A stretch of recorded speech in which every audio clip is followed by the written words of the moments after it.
आज हामी arithmetic प्रोग्रेसनको exercise 5.2 को क्वेसन नम्बर 4 देखि गर्दैछौँ है। अघिल्लो क्लासमा मैले क्वेसन नम्बर 3 सम्म गरेको थिएँ, अब क्वेसन नम्बर 4 गर्दैछु। र क्वेसन नम्बर 4 मा क्वेसन छ which term of the AP is, question number exercise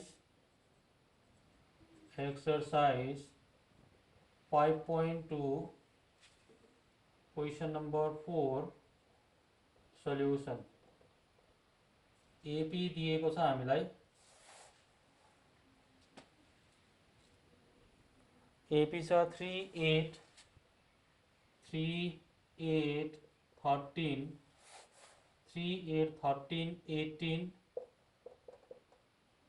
75 दिएको छ, नट 75 78 दिएको छ। अब यहाँनिर हामीले यो फर्स्ट टर्म हो, second term, third term, fourth term अनि यो चाहिँ nth टर्म, यो लास्टमा जुन चाहिँ दिएको छ यो चाहिँ nth टर्म हुन्छ। भनेपछि a1 हाम्रो कति छ भन्दा 3 छ, a2 कति छ भन्दाखेरि 8 छ, a3 छ 13, a4 छ 18 अनि an छ हाम्रो 78। हामीलाई which term of the AP is 78 भनेको छ। भनेपछि कति टर्ममा चाहिँ 78 पुग्छ भनेपछि यो गन्ती गर्दाखेरि 1 2 3 4 गन्ती गर्दाखेरि चाहिँ काउन्ट गर्दाखेरि चाहिँ 78 पुग्दाखेरि चाहिँ कतिवटा नम्बर हुन्छ भन्नुको मतलब चाहिँ हामीले एन क्यालकुलेट गर्नुपर्छ, नम्बर अफ टर्म्स है। अब यहाँनिर डी निकालौँ। डी भनेको a2 minus a1, a2 minus a1 is 8 minus 3 equals to 5। यहाँ a3 minus a2 गऱ्यो भने 5 हुन्छ, a4 minus a3 गऱ्यो भने पनि 5 हुन्छ। त्यो सिन्स हामीलाई an दिएको छ, an equals to 78। अब an को मुनि फर्मुला लगाउने a plus n minus 1 into d equals to 78। यसरी नै a को भ्यालु हुन्छ, first term is 3 plus n minus 1 into d is 5 equals to 78। n minus 1 into 5 equals to 78। यो plus छ, राइट हैंड साइड में -3, so n minus 1 into 5 equals to 75 भयो। n minus 1 equals to 75 by 5, यो multiply यो right hand side को denominator में जान्छ। भनेपछि n minus 1 equals to 515 5 into 15 भयो। n equals to 15 plus 1 n equals to 16 भयो। भन्नको मतलब चाहिँ यो एपी को 16 टर्म चाहिँ 78 हो। भनेपछि therefore the 16 term of the AP is 78। Therefore, the 16th term of an AP. Therefore, 16th term of an AP is 78। त्यसरी नै क्वेसन नम्बर 5 मा दिएको छ find the number of terms in each of the following AP. Number of terms भनेपछि n calculate गर्नु पर्यो, n calculate गर्नु पर्यो। क्वेसन नम्बर 5, क्वेसन नम्बर 5 1 को सल्युसन। एपी हामीलाई दिएको छ 7 13 19 205। अब यसमा a1 equals to 7 हुन्छ, a2 equals to 13 हुन्छ, a3 equals to 19 हुन्छ अनि an भनेको लास्ट टर्म चाहिँ हुन्छ 205। त्यसरी नै पहिला d क्याल्कुलेट गर्नु पर्यो। d भनेको common difference a2 minus a1, यहाँ पनि त्यसै गर्दा हुन्छ, a3 माइनस a2 गर्दाखेरि पनि हुन्छ, a4 माइनस a3 गर्दाखेरि पनि। A3 माइनस A2 गर्दाखेरि नि हुन्छ। Okay, A2 minus A1 13 minus 7 भनेपछि यो 6 आउँछ। हामीलाई दिएको छ last term an equals to 205। अब यहाँनिर फर्मुला लगाउने, फर्मुला an को formula a plus n minus 1 into d भयो। यो हुन्छ 205 भयो। a को भ्यालु हुन्छ 7 plus n minus number of terms निकाल्नु पर्ने छ, n निकाल्नु पर्ने छ, इन्टु d भनेको 6 भयो, इक्वल्स टु 205 भयो। त्यसरी नै यो 7 लाई राइट ह्यान्ड साइडमा लाने, n minus 1 into 6 equals to 205 minus 7 भयो। So n minus 1 into 6 equals to 198 भयो। n minus 1 equals to 198 divided by 6 भयो। 6 ले कति टाइम जान्छ? 6 3 जा 18, 6 3 जा 18, 33 टाइम्स 33 भनेपछि n equals to 33 plus 1 भयो। n equals to 34 हुन्छ। So number of terms is 34 for question number 1। त्यसरी नै क्वेसन नम्बर 2 5 को 2 मा छ।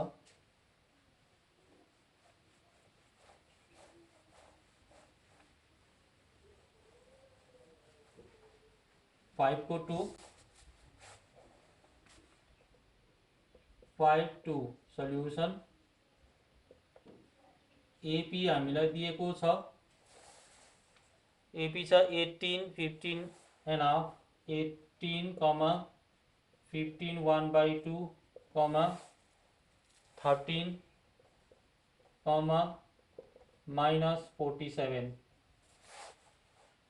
47 दिएको छ। यसमा A1 हुन्छ 18, A2 हुन्छ 15 1 by 2, A3 हुन्छ 13 अनि AN छ माइनस 47 छ। भनेपछि D निकाल्नु पर्यो, common difference D equals to A2 minus A1। A2 भनेको 15 1 by 2 माइनस 18। अब यो मिक्स फ्रेक्सनमा छ, यसलाई इम्प्रपर बनाउनु पर्यो। 2 15 30 plus 1 31 by 2 minus 18 equals to LCM 2 हुन्छ। 31 minus 2 into 18 is 36। 31 minus 36 is 5 by 2 minus 5 by 2 because 36 को अगाडि माइनस छ, minus 5 by 2 भयो। हामीलाई याद छ since an equals to minus 47, an को फर्मुला भयो a plus n minus 1 into d equals to minus 47।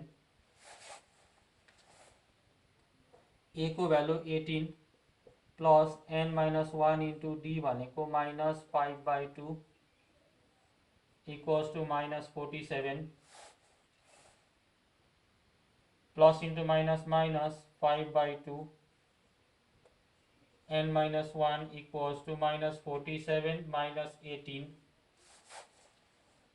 यो प्लस थियो माइनस भयो, minus 5 by 2 n minus 1 equals to minus 47 minus 18, 7 8 15 4 1 5 6 minus 65, minus minus cancel, minus minus cancel गरेर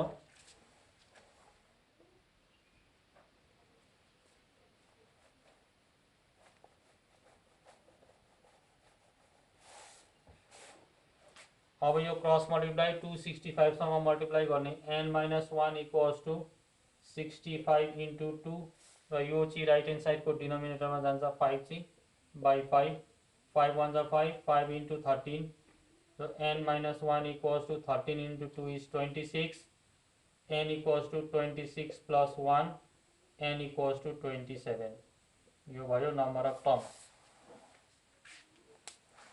त्यसैले नै question number 6, question number 6 मा छ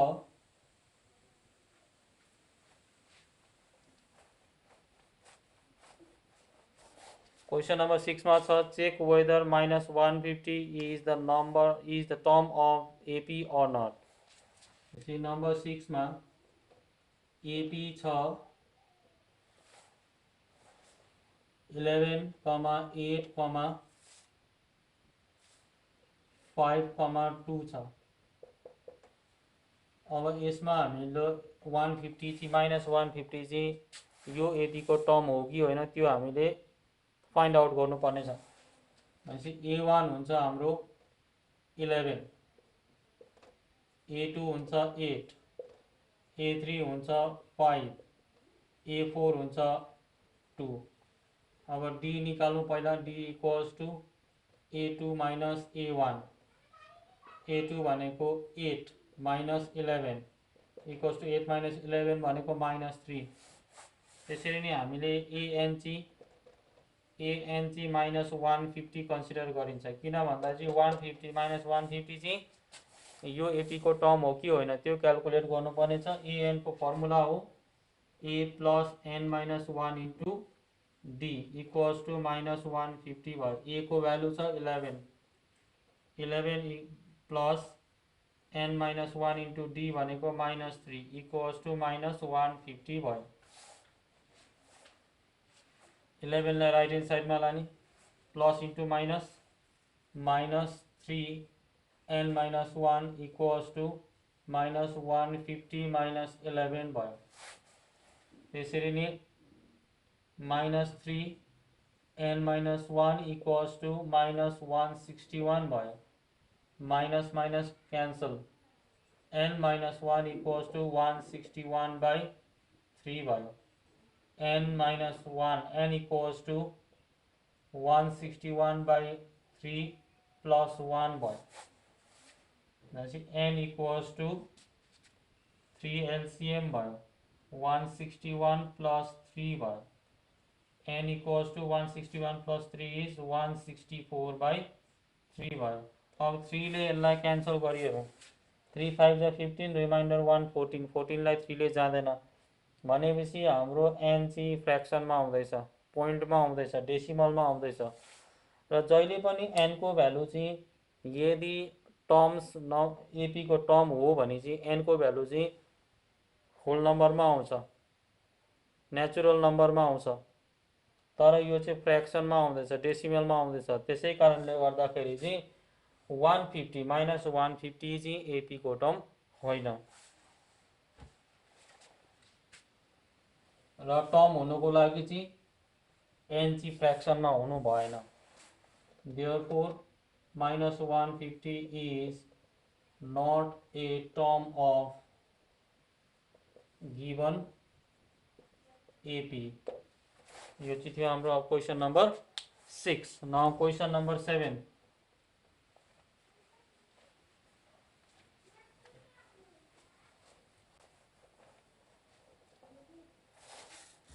question number 7 में छ 7 को solution.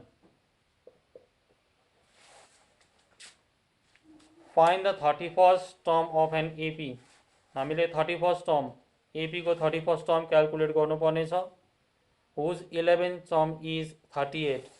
11th term is 38। A11 equals to 38। अब हामीलाई थाहा भएको कुरा हो A11 भनेको A plus 10D equals to 38 भयो। यसलाई इक्वेसन नम्बर 1 भन्यो। त्यस्तै नै अर्को दिएको छ and the 16th term is 73। अनि 16 टर्म एन्ड A16 भनेको 73 दिएको छ। A16 भनेको A प्लस 15D हुन्छ इक्वल्स टु 73। Equation number 2। र यो दुईटा इक्वेसनलाई सल्भ गरिदिउँ by elimination method. Solving equation 1 and 2। Equation 1 र इक्वेसन 2 लाई सल्भ गरौँ। A plus 10D equals to 38। A plus 15D equals to 73। यहाँ माइनस हुन्छ, यहाँ पनि माइनस, यहाँ पनि माइनस भयो। यो क्यान्सल भयो। 15 मा 10 घटाउँदाखेरि -5D हुन्छ। बिगर नम्बरको अगाडि माइनस साइन। यहाँनिर 73 मा 38 घटाउँदा -35 भयो। भनेपछि माइनस माइनस क्यान्सल गर्न सकिन्छ। सो डी भनेको चाहिँ कति भन्दाखेरि चाहिँ 35/5 भयो। भनेपछि डी को भ्यालु हुन्छ 7, 5 1 जा 5, 5 7 जा 35। अब यो डी को भ्यालुलाई इक्वेसन 1 अथवा इक्वेसन 2 मा हालेर हामीले ए को भ्यालु क्याल्कुलेट गर्छौं by putting d equals to 7 in equation 1। Equation 1 मा हाल्यो भने a plus 10 into d को भ्यालु 7 equals to 38 भयो। त्यसरी नै a plus 10 into 7 is 70 equals to 38 भयो। a equals to 38 minus 70 भयो। a को भ्यालु हुन्छ 38 minus 70 is 38 minus 70 is 32 minus 32 भयो। a को भ्यालु पनि पायो, d को भ्यालु पनि पायो। अब हामीले 31st टर्म क्याल्कुलेट गर्न सक्छौं। Therefore 31st term of AP is A31। A31 भनेको A plus 30D भयो। फर्मुला हो A plus 30D। A को भ्यालु छ -32 प्लस 30 into D को भ्यालु छ 7, D को भ्यालु 7 छ, equals to -32 plus 30 into 7 is 210। अब यसलाई हामीले सबट्र्याक्ट गरौँ 178 हुन्छ। र त्यसै प्रकारले question number 8 question number 8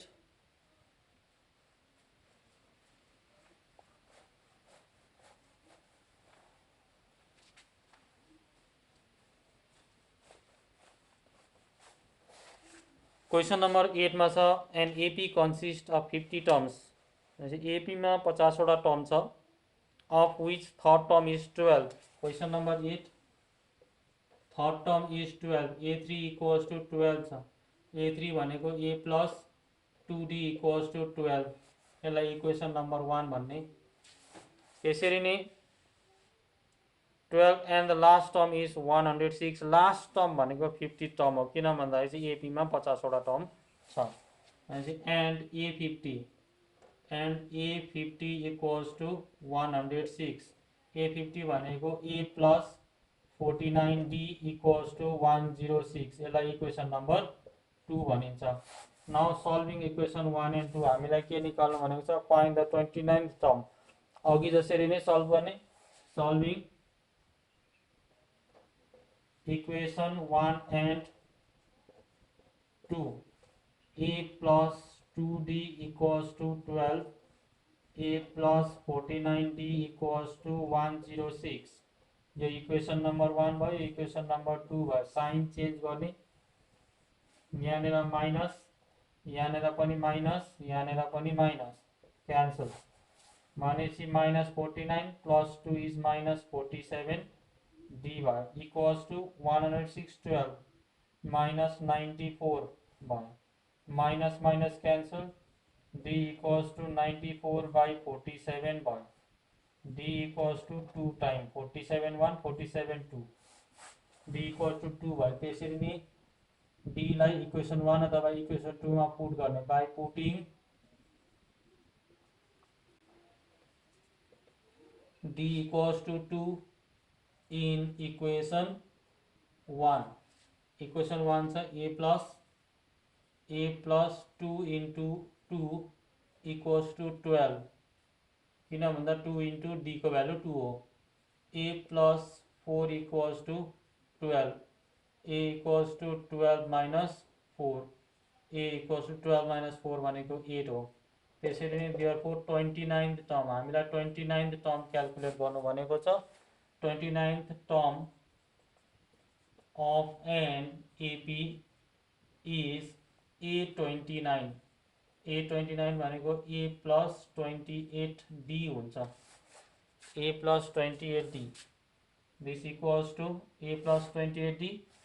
A भनेको 8 छ plus 28 into value of D is 2, D को भ्यालु 2 छ, इक्वल्स टू 8 प्लस 56 भन्नुको मतलब चाहिँ 64 आयो। 29 टर्म अफ एपी इज 64। हजुरलाई यति नै। अरू जति रहेको क्वेसन्सहरू छ त्यो म नेक्स्ट क्लासमा गर्नेछु।